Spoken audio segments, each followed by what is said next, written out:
Welcome to On the X. My guest today is Shawn Glass, a former Navy SEAL officer, combat leader, and now a leadership instructor at Echelon Front. Over the course of 13 years in naval special warfare, Shawn deployed to Afghanistan, Iraq, and Eastern Africa, leading SEAL platoons in the fight against ISIS, and later overseeing leadership development for all West Coast SEAL teams. After transitioning out of the military in 2019, he brought that same team-first ethos to the private sector.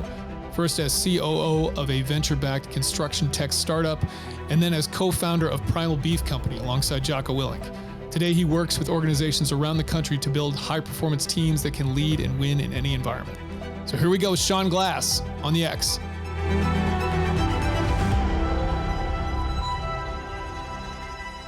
So let's start with a little bit of background on you, like kind of what got you. Let's just start with what got you into the military to start with. Like what got you into the teams? Where'd you come from? Do you come from a military background? What got you interested in that? Yeah, there's a little bit of service history in my family, but nothing really immediate. Like on my mother's side, her grandfather, uncles, things like that around World War II era.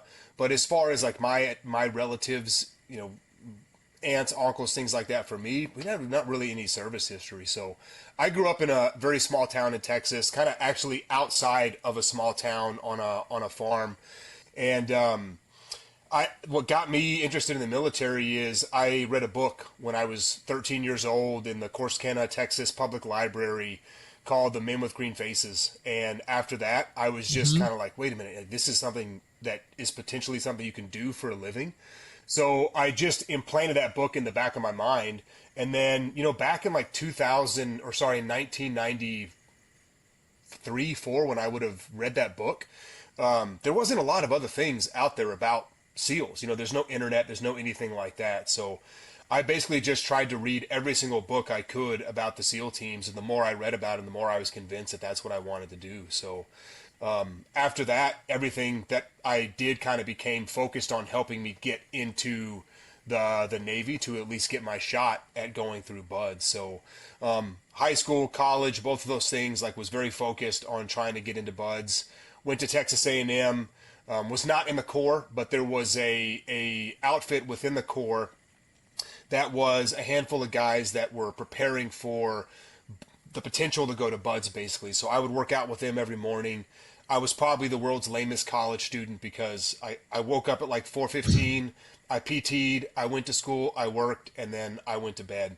And I was solely focused on trying to get a shot through the OCS program into BUD/S. So there was no partying, there was no anything like that for me. It was just kind of single-minded focus. And luckily, I graduated, I got a slot to OCS under a BUD/S contract, and I got to go and give it a whirl.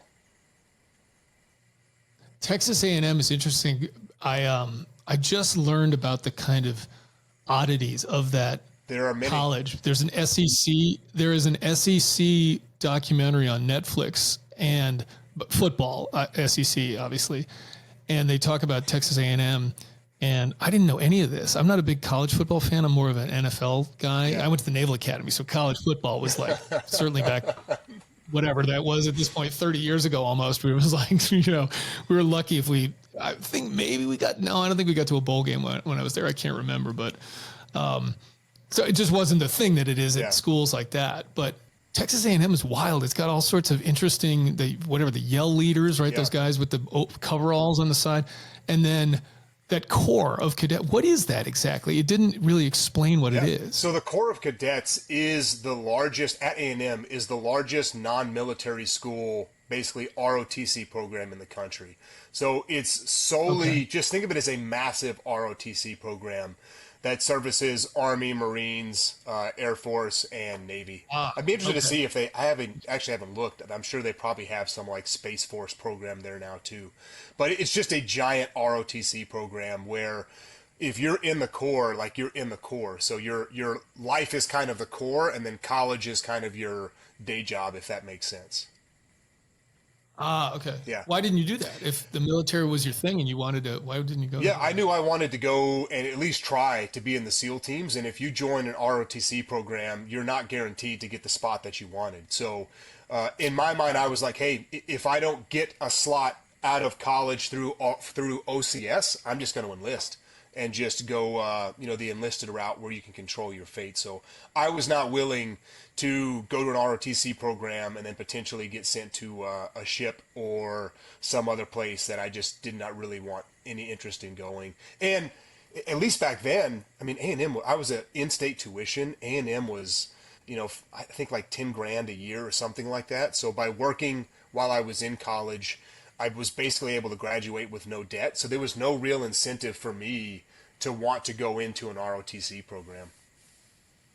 Got it. Okay. Yeah. Okay. So you go to Buds, graduate with, what was it, class 272? So 272? 272 through Buds. And then, the officers now, They get the officer role to go through junior officer training course, or JOTC for short, which is where I met Leif for the first time, actually. He was our JOTC instructor. And then graduated SQT with 273. Okay, cool.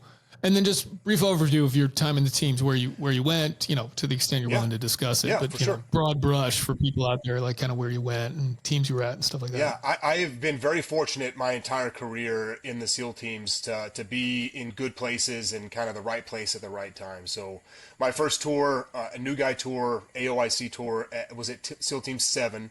And we spent 11 months on deployment in Afghanistan doing village stability operations. So our platoon and another platoon from 7, as well as 1 or 2 platoons from the sister the team that we deployed with SEAL Team 10, were the first NSW platoons to do the village stability operation mission, which is not necessarily a typical, direct action mission, but there's a lot of freedom and autonomy there. So we really enjoyed it, and we spent 11 months in Afghanistan, which from 2011 to 2012, that was absolutely the best thing going.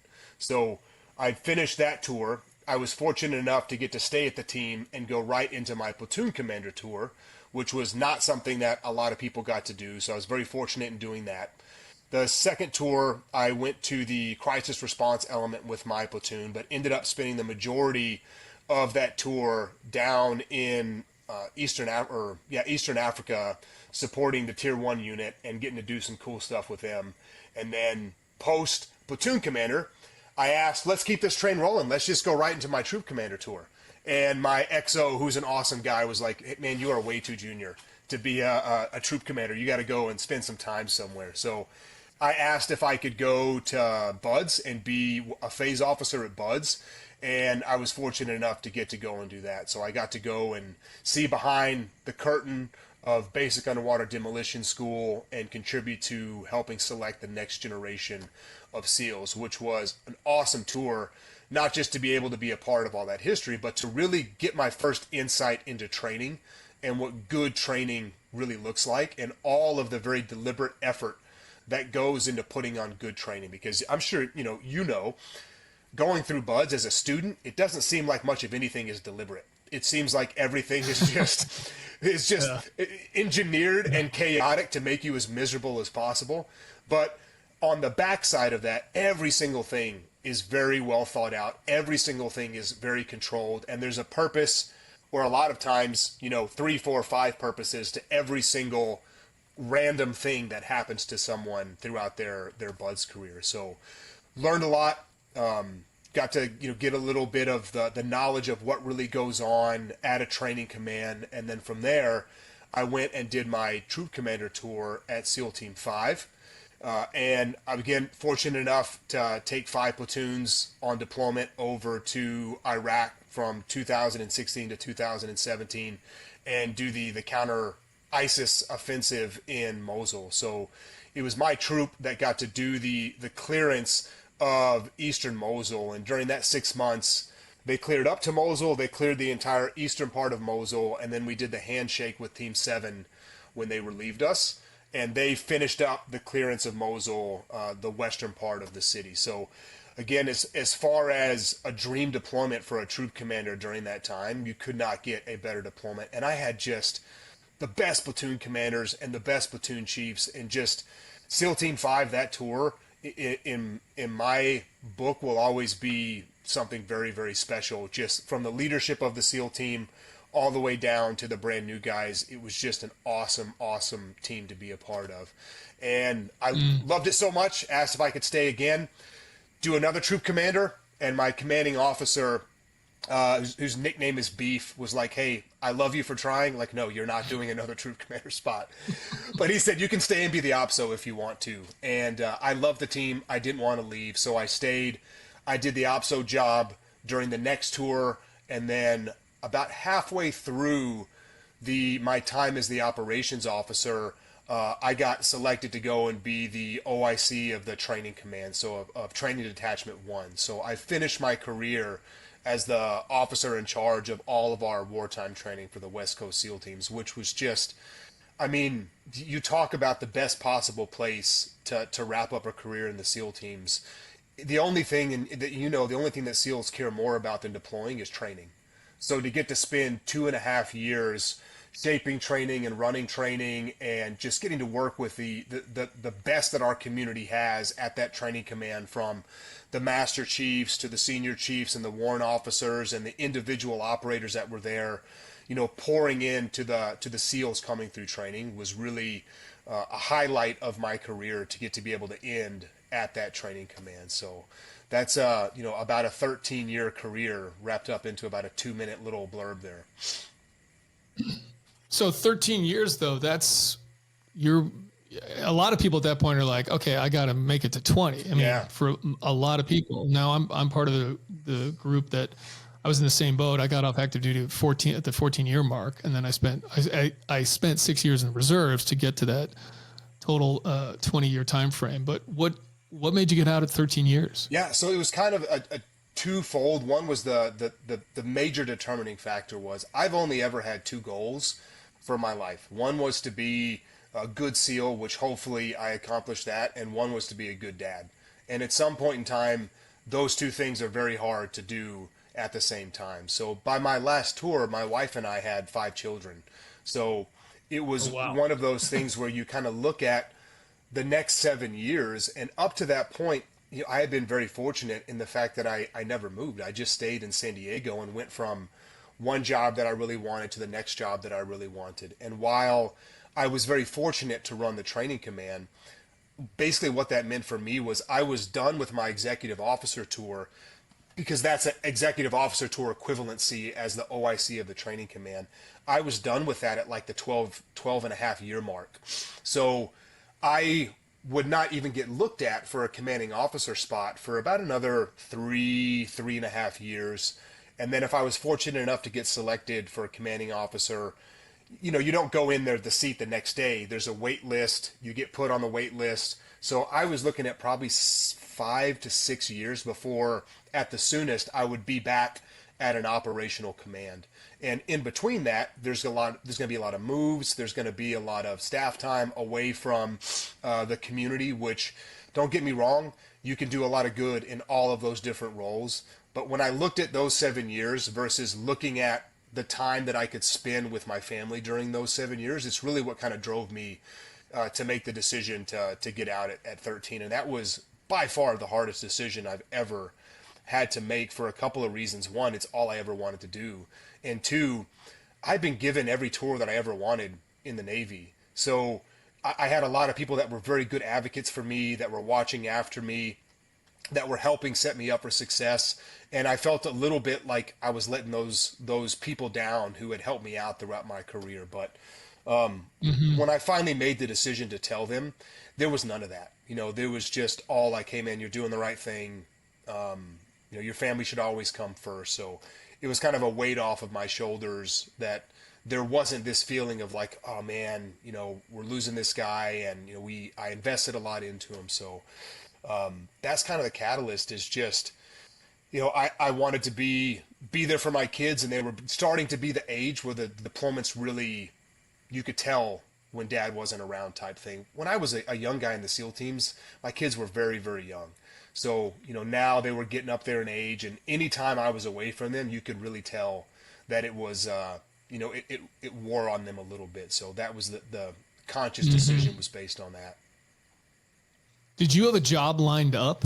I did. Again, I have just been super fortunate, and I actually kind of had like 2 jobs lined up. So Oh, wow. I was talking with Jocko and Leif through Echelon Front, and Jocko had offered me a job. Extremely fortunate to have that, and I had basically verbally committed to that. And then at the same time, my best friend from the SEAL teams, a guy named Garrett Moore, was getting out, and he was starting up a construction technology company. And he asked me if I would come and help him start it up and basically be the COO for him and the other founder, who was another team guy. And those are really two appealing offers. And I called Jocko and just told him, hey, I've got this opportunity, but I also want to be very loyal to you. And he basically just said, hey, man, you'd be dumb to not do that. We will always be here at Echelon Front for you when you want the job. If you go and do that job and you love it, great. If you go and do that job and you still want to come on board with us in a couple of years, now you've got startup experience, now you've got real world business experience, now you've got C-suite experience, and you'll just be more valuable to the Echelon Front team as a leadership consultant.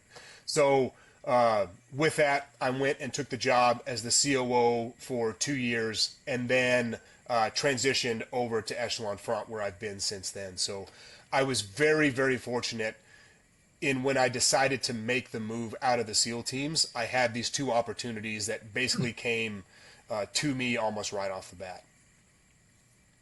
How was that transition? Because I know Yeah. what mine was like, and mine was a little rockier than yours. My first job didn't turn out all that well. And I think that's true for a lot of guys. Yeah. But what was it like for you? What were the challenges that you found with it? Was it like, no problem, ease right into this? And you're a leadership instructor at this point. So what were the things that you may have found during that transition where the leadership stuff applied one for one, or there were differences where you're like, oh, well, actually I got to approach this a little bit differently than I had to do in the military? Yeah, there was some of that. And I guess I'll tackle this in kind of a two-pronged approach. So one will be, I'll talk through kind of my experience, and then two, I'll talk through probably the more normal experience for people and some of the struggles that they fall into. And why I say that is I was very fortunate to be able to go and work with, whether it was at Echelon or whether it was with my two buddies from the SEAL teams who were starting this company. I was going to work with SEALs at some way, shape, or form. So a lot of like the culturalisms were still there. The camaraderie was still there. That tight bond was still there. The work ethic was still there. Things that maybe are not always in different environments when people make the transition. The other thing that I had going for me was, and it was a joke at the time, but it really was true, I could be selling hot dogs somewhere, but as long as I come home to my family, I'm going to be happy. I probably wouldn't be super fulfilled selling hot dogs, but as long as my wife and kids are there to greet me at the threshold when I come home, like, life's going to be okay. So I had a family that I had cultivated over my 13 years inside of the SEAL teams, and I was getting out to make them my focus. So it wasn't necessarily like there was a big hole that I felt like was missing, because I got to go to work with people from that community, and I had my family there for me to focus on as kind of my next mission. Now, some of the challenges were, as we grew the company, obviously we adopted as much of the good things as we can from the SEAL teams to build the foundation of a culture of a company. But the SEAL teams can be a pretty non-PC environment too. So there's certain things that you can and can't do in a private sector job that you can do in the SEAL team. So as the company started to grow and we had to mature a little bit as far as like human resources department and things like that, we kept the culture the same as far as like the tight-knitness, the support of everyone that worked at the company, a lot of freedom and autonomy for everyone to thrive in their role. And we were very selective with who we brought on board, even as we started to grow. So we really had a culture that mimicked a lot of the really good things about the SEAL teams and probably most soft communities in general. And it just made the transition very easy. And then you talk about going and working with Echelon Front. I mean, what a great team I've been able to be a part of at Echelon Front, from Jocko and Leif and Dave and Jamie and all the awesome people that work there now. I really didn't have any struggles during that transition period. Will I miss the work of the SEAL teams? I'll always miss that work. But at some point in your life, whether it's 13 years or 30 years, at some point in your life, you have to step away from the community. And I think a mistake that I've seen from some of my peers and some of my friends and just other people that I've watched get out is they got out without that next mission in mind. Like, what am I going to do when I get out? What am I going to put my focus and my attention behind? And they get out and they sometimes expect things maybe to be the grass is greener on the other side, which you and I both know, as do most people who have transitioned. The grass is not always greener on the other side. And I think that's a big mistake that a lot of people make, is they get out without really truly understanding what they want to make their life about and what that next mission is going to look like. For me, it was it was my family, and as long as they were there, I was going to be fulfilled and I was going to be happy.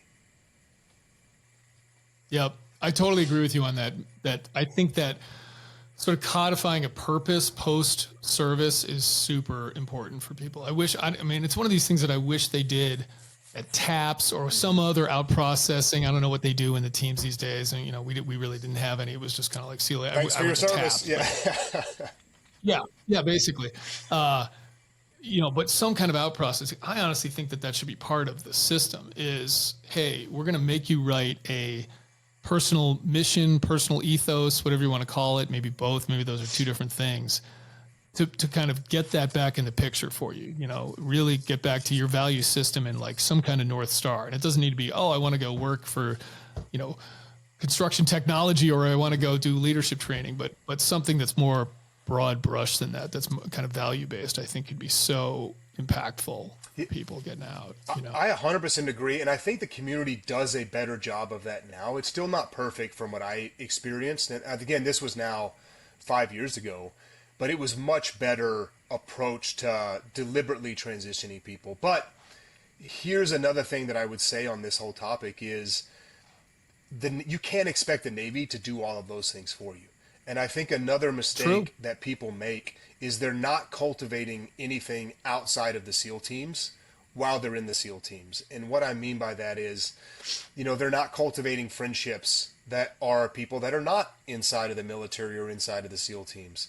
They're not cultivating a sense of community, whether that's through, your neighbors or your church group or whatever that case may be. There's a lot of people whose lives revolve around the SEAL teams, and we know why. We know why.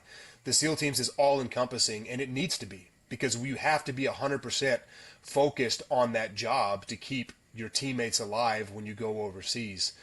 But there's a piece of that too where a lot of guys fall into this trap that what I saw is guys will do 20 years, even married guys will do 20 years, but they're not pouring into their families. They're not pouring into these other relationships. They're not really cultivating anything outside of that SEAL community. And then they retire and there's nothing there for them. Because the reality of the SEAL teams is it doesn't matter your reputation and it doesn't matter how good you are. The SEAL teams are going to keep moving. And, that's freaking awesome. And that's what we want. We want them to keep moving. There's no one person that was, such a great operator, such a great personality that the SEAL teams can't live without them. The SEAL teams will be fine. So you get out, the SEAL teams keep moving, and that can be a hard pill to swallow for a lot of people. And then you look to what you have on the outside because the teams keep moving.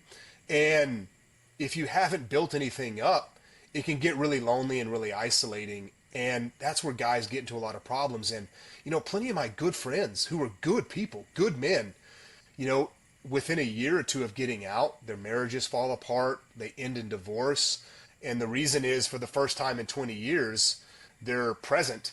And, they haven't built that relationship out very strongly over the previous 20 years. And now, things just kind of founder and fall to pieces. Yeah.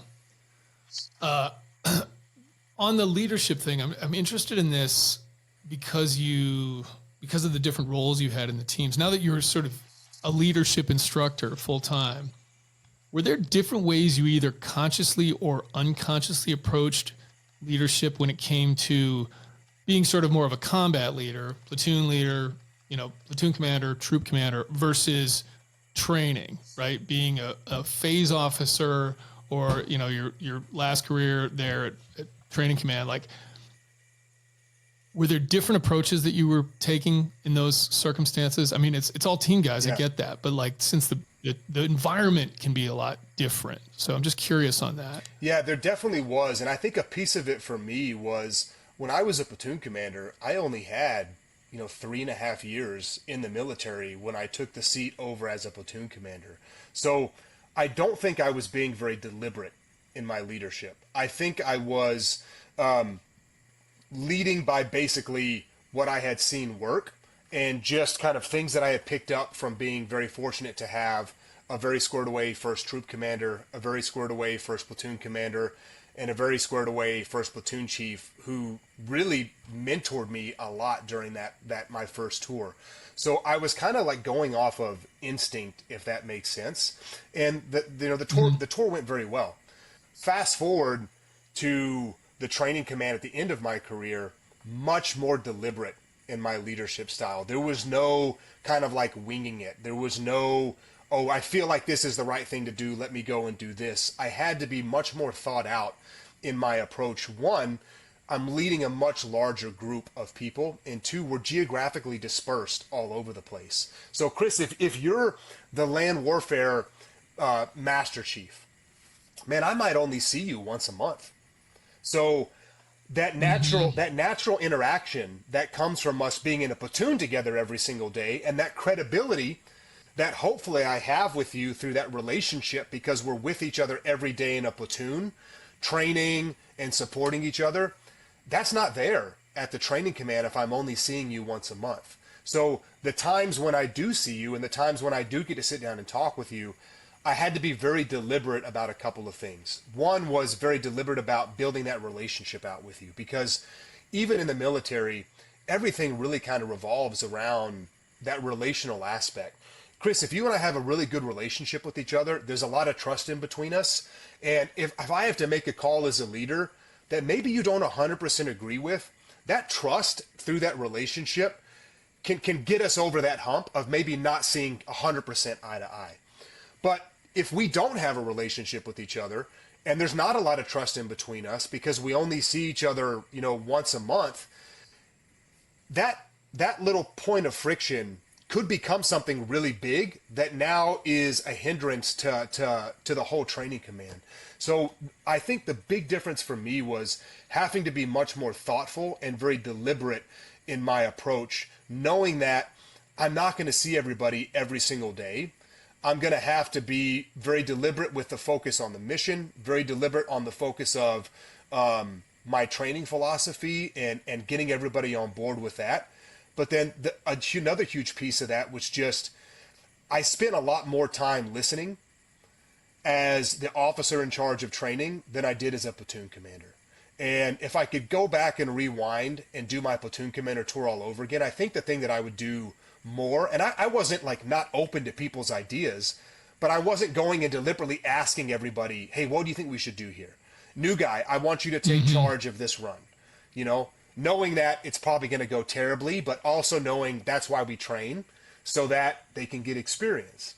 So I spent a lot more time asking people questions, asking people their opinions. What do they think? What would they like to see out of, the MAROPS training and the land warfare training, and what could we do better? And what are the blind spots that I'm not seeing the further on I got in my career? So I think that's really the big thing. And that's the big thing that I've seen from leaders across industries now, is the leaders that are very deliberate in their approach to leadership are usually much more effective in their roles. Yeah. I'm curious on basically the distributed workforce model, which is sort of what you're talking about. Hey, I don't see the Master Chief other than once a month. That's something that's way more prevalent now in today's workforce. COVID it was already a thing, but COVID really changed it, where companies now, we don't have an office maybe, or maybe we do, but there's a few people in that. I mean, look, the Foundation is one of these companies at this point with people all over the place. We do have an East Coast office and a West Coast office, but there's only a handful of folks there. What are the challenges that come up often with companies that you're dealing with in Echelon Front there, and how do you help them overcome that? I mean, in the military, we used to the term I used to hear was tyranny of distance. Yep. Like that can be a problem, right? What are the challenges that people have when it comes to that, and how do you help them overcome those challenges? The tyranny of distance is actually exactly how I describe this equation when this comes up at companies, and it comes up with almost every single company that we work with now, because due to COVID, this is the new normal, that some people are not coming back into the office. And just the nature of technology is there's a lot of different companies that can operate in this digital space without having to have this big, massive office footprint, where it's easy for you and I to build a relationship with each other, Chris, if we work in the same space every day. If I only see you on a virtual call once a week, or for some companies once a month or once a quarter, I probably don't even know what your role is. Now, here's the biggest problem that creates from what I've seen. And every single one of us is guilty of doing this in different areas of our life. And that is, we fail to see things from the other person's perspective, and we tend to jump to the worst possible case scenario. So, hey, right, you and I are working at the same company. We're both virtual. Let's say I'm in the office and you're one of the virtual employees that gets a lot of stuff done from home. If there's a problem, if there's a perception of a mistake, Chris, that you might have made, because I don't see you and because I don't have a relationship with you and that trust isn't there, my brain tends to go to the worst possible case thing. Chris is lazy. Chris just doesn't want to come back into the office because he doesn't want to be part of the team. And, Chris isn't really trying very hard. He's actually probably watching YouTube videos half the time at home. Now, I wouldn't say those things about you if there was a good, strong relationship between us, because I would know that that's not the reality. I would know that even though, you might be working from home, you're still putting in good hours and you're still contributing to the team. So what I've seen is the thing that most companies struggle with is when people aren't in the office, it makes it very hard for them to build a relationship with their colleagues. And anytime that relationship is lacking, it creates this opening for these different problems. The two biggest one being, we don't give the other people the benefit of the doubt. We tend to assume the worst motivations. And two, I just don't see it from their perspective. And I'm not going to see it from their perspective because we hardly ever interact with each other. The way to combat that is the same way that you would do it if you were inside of an office space with someone. You just have to build a relationship with them. Like, you have to get to know them. You have to spend some time deliberately trying to form that relationship with them, because until there's trust in between us, that problem is always going to exist. And one of the things that I like to joke around about is, I'll say, hey, do you really think that your employees that are maybe working from home, do you really think that they wake up in the morning and think to themselves, what can I do to screw over the people that are in the office today? And of course we don't think that, but we still behave like that a lot of times. Like, that's our motivation that we implant onto other people. So until they're able to build that relationship and get to know that person and get to be able to see things from their perspective and understand what they're dealing with, I think that friction is always going to be there. Yeah.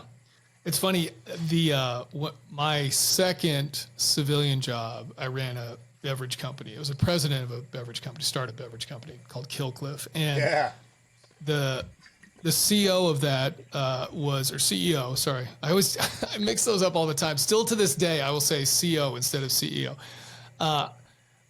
He'd been in business a lot longer. He was kind of serial entrepreneur guy. And I remember this specific lesson that he taught me, which was assume the nobler motive.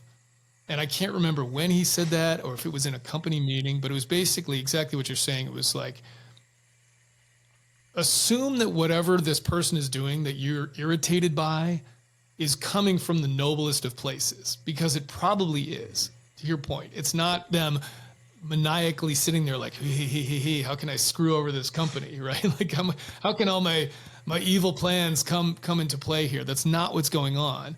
They've got a noble motive behind what they're doing, and assume that and talk to them and take the approach with that in mind. And that stuck with me to this day of like, And I still fail at it sometimes. You know, something happens and you're like, this Yeah. person grumbling about this. But it's It's a good reminder it's for sure. tough, and I love the way that he framed that. And that's kind of the way that I ran debriefs during my run as the trade at OIC. Is there's always going to be mistakes during training, especially during those big full mission profile, like real world mission type training scenarios. And by the time I had taken the training command over, I had went through probably training with 4 or 5 different officers in charge of that training command. So I got to see 4 or 5 different people run that training command and see how they ran debriefs. And there was a couple of guys that would just accuse. They'd get up there and they would assume that they saw everything that happened out there. And they would say, well, platoon commander, you made the wrong call over here. And chief, that was dumb what you did. And I just always thought that was kind of ignorant and setting them up for failure because, like you said, they're not in their head. And they weren't seeing what they were seeing.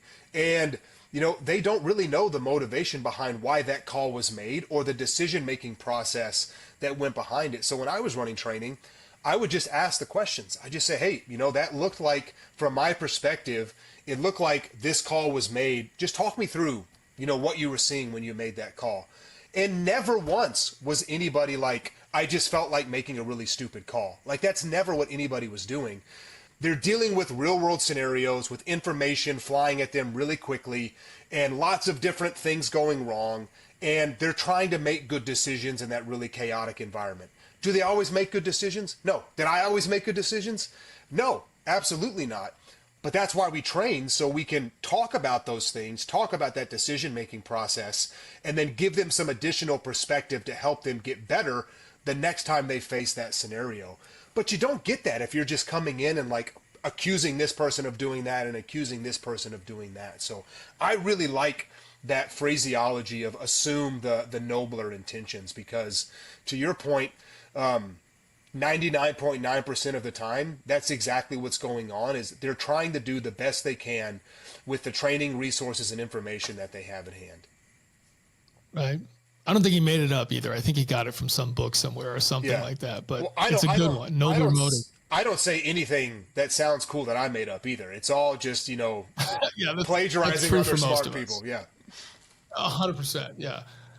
So you've been doing this for a long time now, or at least years now. What are, civilian companies that you work with, civilian leaders, what are the biggest leadership flaws that they have? They're the most common ones that you see amongst leaders out there. I mean, the biggest one, hands down, is ego. And we all have it. And ego is not necessarily a bad thing. I mean, there would not be a SEAL teams if there was not ego, right? Like, it takes a certain amount of ego to push someone to want to go through something like BUDS and join a community like the SEAL teams. So ego can be a good thing if we're using it the right way, but it can also get out of control and cause lots of problems. And the more that you allow your ego, especially from a leadership perspective, to take the steering wheel, the more problems it's going to create for you and the entire organization. And the big things that I see from leaders that have big egos, and this is not just C-suite, this is like, leaders all the way down to frontline supervisors.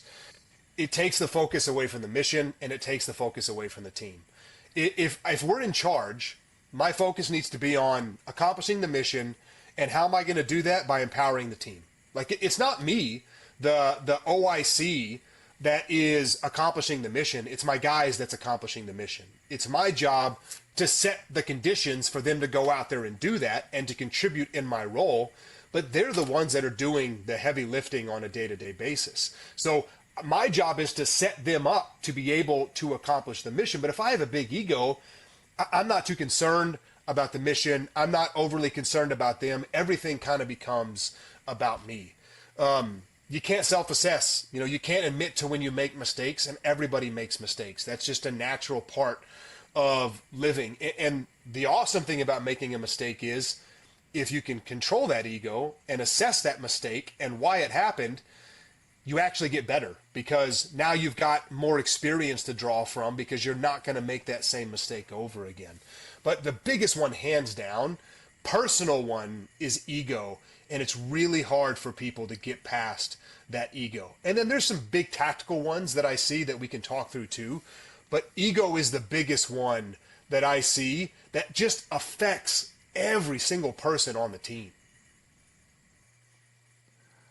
So that leads to a question I've asked every single person I've talked about leadership on this podcast, which is, the number one characteristic that any leader should have. And that's humility would be the answer to exactly what you're saying there. And that's what Jocko espouses. That's what I talked to Dave Burke. That's what he said.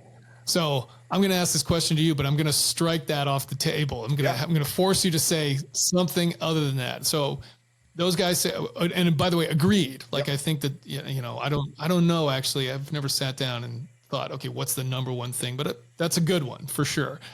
Simon Sinek was courage and integrity. He had those two as like the two most important characteristics. So if I remove those three from the possibilities, what else you got? What's another, next top thing? Assuming those would be the top three. Yeah, those would definitely be ego. I mean, humility would definitely be number one. Courage, and courage being moral courage more than like physical courage. Right. Moral courage. Yeah. Moral courage to make the right decisions is huge. I would say if you're talking about what I've seen from a tactical execution type perspective, this is going to be probably mind-blowing to a lot of people, the ability to build strong relationships. I mean, from your time in business and your time in the military, more gets done by the leader's ability to build good relationships up the chain of command, down the chain of command, outside the chain of command, with different vendors, with different end users, with different business owners, than just about anything else. And, that tour that I talked about at Team 5, it was just like the best tour ever. The reason it was the best tour ever was our commanding officer, Beef, was very good at building relationships, and he did it throughout his career. And he leveraged so many relationships throughout that 2 years to set us up for success at the troop level, to the point of where when we were overseas and the clearance of Mosul needed to happen, it should not have been the SEAL teams that did it, because the Marine Corps and MARSOC was actually geographically in control of Mosul. But Beef built such a good relationship with the Siege of Sodif, like the overall leadership for the counter-ISIS campaign, that through that relationship that they had with Beef and the trust that they put in Beef, they took the Marines. Sorry, Marines, I love you guys. You're freaking awesome, but it's just how it played out. They took the Marines off of that clearance and they put us in that clearance. And the only reason, I don't care what anybody else tells you, I was there and I lived it. The only reason was they trusted Beef implicitly. And that trust trickled all the way down to us and led to us being able to take charge of the clearance of Mosul. When you look at, business, right? So the construction technology startup, our first couple of projects that we did, we screwed so many things up. But we had built such a good, strong relationship with the builders that were using our technology that they were willing to not look past those mistakes, but they were willing to stick with us because they knew that we were going to fix those mistakes, work through those mistakes, and not let those mistakes happen again. So I think it's something that a lot of leaders do almost without knowing they do it. Like, good leaders are just kind of magnets to building good relationships and being able to leverage those relationships. But from what I've seen, a leader's ability to really build relationships, build trust, and get people on board with where they want to go is probably the most important thing outside of those three things that you just mentioned. That, and then I would say almost tied with that, is your ability to communicate. The number one problem that I help companies work through is communication. Like, almost all of their problems stem from the fact that people are just not on the same page because communication is not flowing effectively. So, I mean, if you got a leader who's humble, who has moral courage and integrity, and they're just great at building trust with different people, and they're a good communicator, that's somebody's team that I personally would like to be on. Yeah, for sure. So I know you got a hard stop in about 10 minutes. Talk a little bit, just in the kind of waning moments here, about how you guys do that. Because, look, I talked to Jocko, I talked to Dave, and a lot of it is sort of I work with leaders and we do this, right? It's sort of theoretical, Yeah. I guess, or it's very like high level, 50,000 foot view. Well, what does that look like in terms of tactics? Like, how do you bring that to a company, right? Like, do you have them doing some sort of exercises? Are they, you know what I mean? Like, how do you implement that in these companies? Yeah, everything kind of starts at what we would call like a baselining, where you're just talking about, and it's not really lecturing because there's a lot of interaction that goes on why this happens, but basically you're just laying out the leadership principles that successful leaders have used throughout times. And the ones that we really teach, obviously, is ownership. And then, we call it cover and move, which is really about teamwork and building relationships. And when we say teamwork, what we mean is the whole organization. And a pit trap that a lot of people fall into is they think my team is my department or my team is my business unit. And I don't really have to be concerned with what anybody else has going on. So we tried to broaden their perspective to know teamwork means like the entire organization has to be working together in sync, or else everybody's going to fail. Communication is a huge piece of that. Prioritizing and executing effectively is another thing that a lot of leaders just aren't good at. We have this mentality that we can do everything all at once, and that just doesn't really ever work out. Decentralized command is another big thing that we try to teach them, and kind of the banner statement for decentralized command is empowering everyone on your team to make the appropriate level decisions for them, because at the end of the day, a leader should be doing only the things that only that leader can do. So if I'm a platoon commander and I'm doing the new guy's job, well, I've got new guys for that. If I'm doing that job, then nobody's doing my job. So decentralized command allows everyone to thrive in their role, to include the leader themselves. So we start off just kind of discussing and talking about these things, and then we take them through different practical exercises. A lot of self-reflection where we kind of make them look at themselves in the mirror. It's kind of a self-guided debrief, and make them assess themselves for how they're doing at using these leadership tools like communication and prioritization. And I'm always surprised how honest people are with that.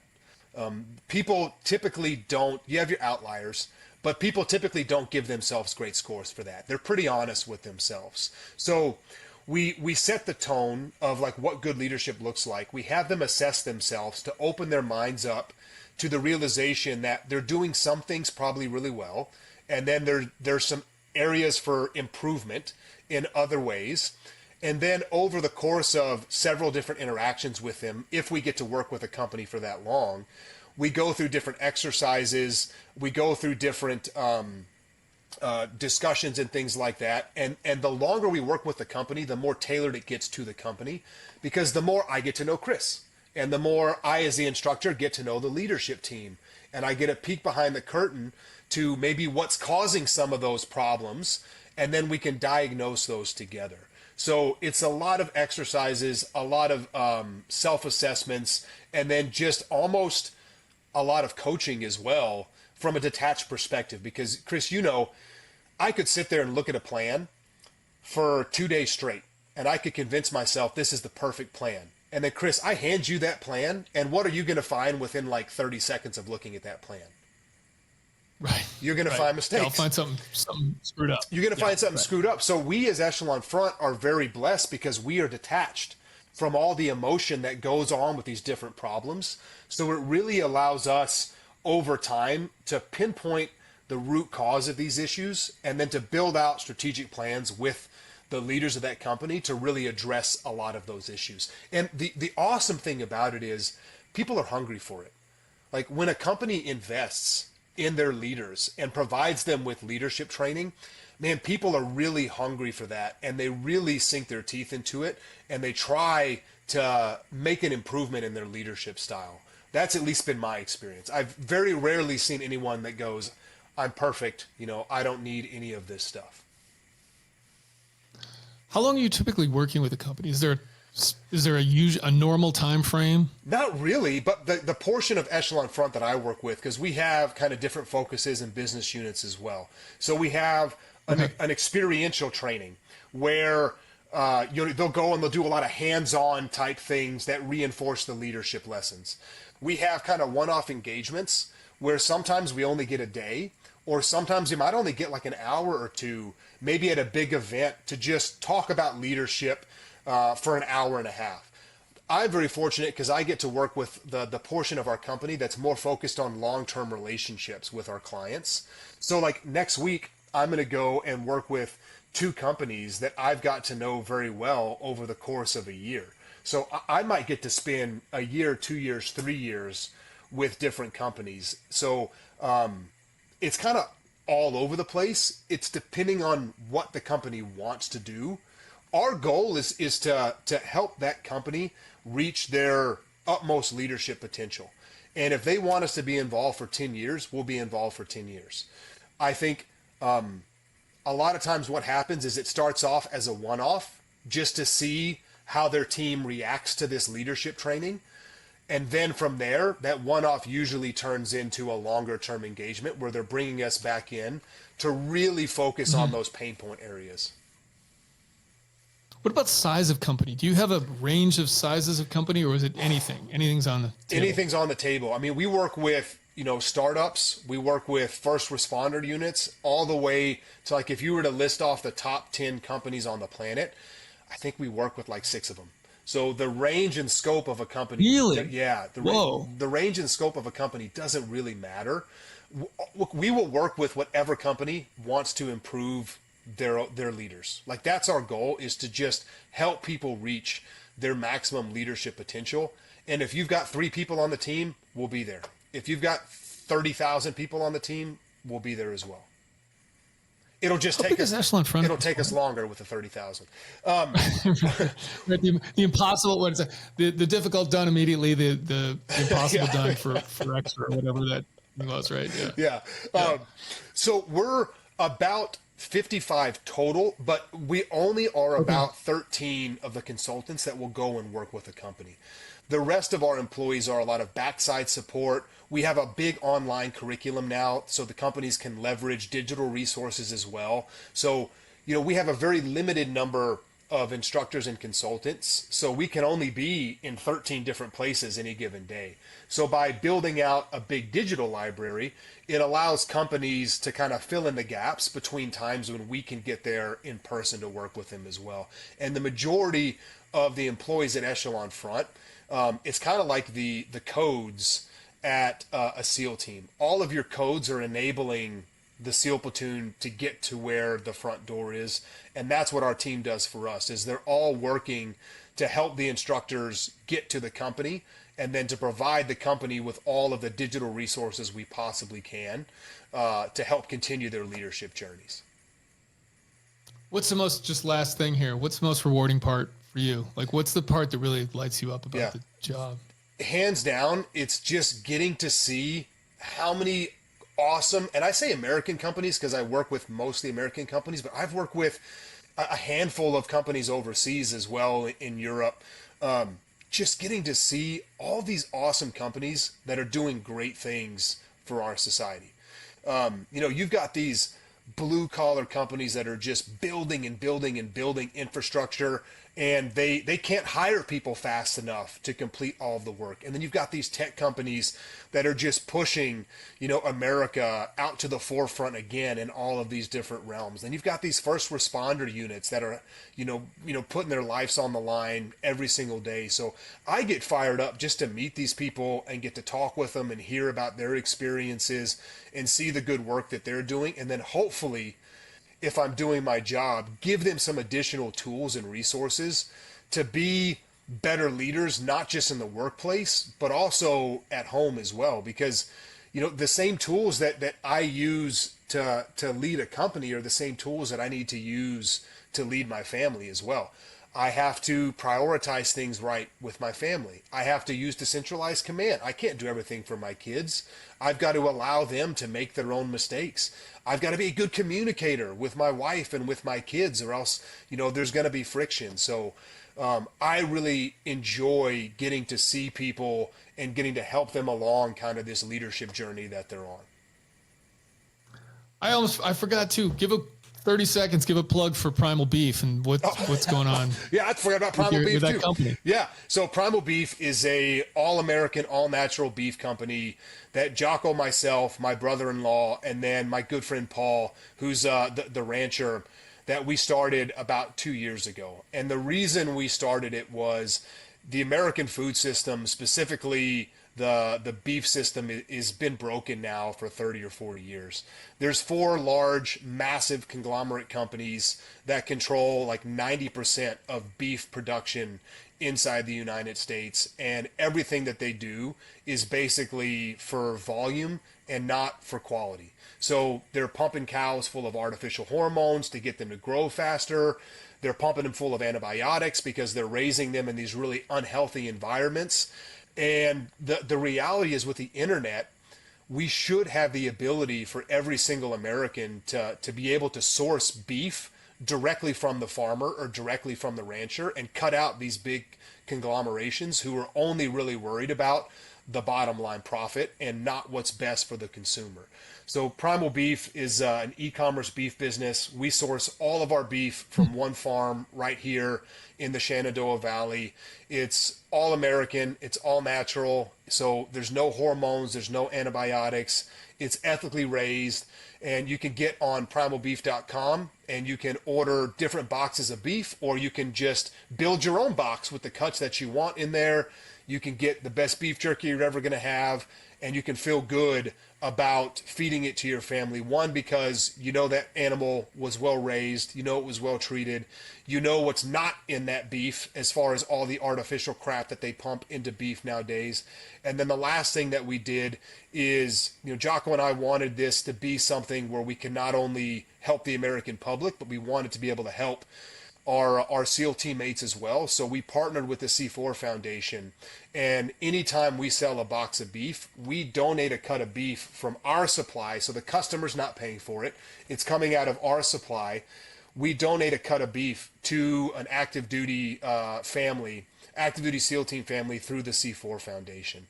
And so far, over the course of 2 years, we've been able to provide over 10,000 meals to active duty SEALs through this partnership with the C4 Foundation. So that's basically Primal Beef in a nutshell. Is you're not going to get any better beef. You're not ever going to feel any better about the fact that you're purchasing from, an actual farmer and not these big corporations who are, one, not concerned about you and your family, and two, are really destroying kind of the American ranching tradition as well. Yeah. Yeah, that's awesome, man. I love it. I'm very lucky that I live in Montana and I can do exactly what you're saying locally. Like I can just, that's how it was. Lucky. That's how it was for hundreds of years. Right. But now the beautiful thing is the internet can do that again. You might not be able to walk that farm, but you can absolutely see pictures of that farm. You can get to know the farmer. And then now we can deliver that box of beef right to your doorstep. So for people who don't have what you and I have, like if you were to knock down this wall right here, there's a herd of cattle basically right behind me. So people that can't do what you and I do, they can get online, they can go to primalbeef.com, they can go to different companies, like Little Belt is another great SEAL team company that's raising great cattle up there in Montana and your neck of the woods. So it's really a way to restore the connection between the American consumer and the rancher. Yeah. Awesome. Well, Shawn, thanks so much for coming on, man. I appreciate it. Good to meet you virtually. And if people want to connect with you outside of Echelon Front or Primal Beef, where should they find you online, social media? Or You're not going to find me very many places because I'm social media inept. But you can go to Primal Beef Co. on Instagram. We're there. You can go to Shawn Glass Actual on Instagram, but don't expect anything there because I never do anything there. But other than that, you can reach out to Echelon Front and get my contact information from there. Cool. Awesome. Thanks, brother. Really appreciate it. Well, I appreciate you, Chris. Great to meet you, man. Thanks for listening to On the X, the official podcast of the Navy SEAL Foundation and an Ironclad original series. Learn more at NavySEALFoundation.org or text On the X to 60104. See you next time.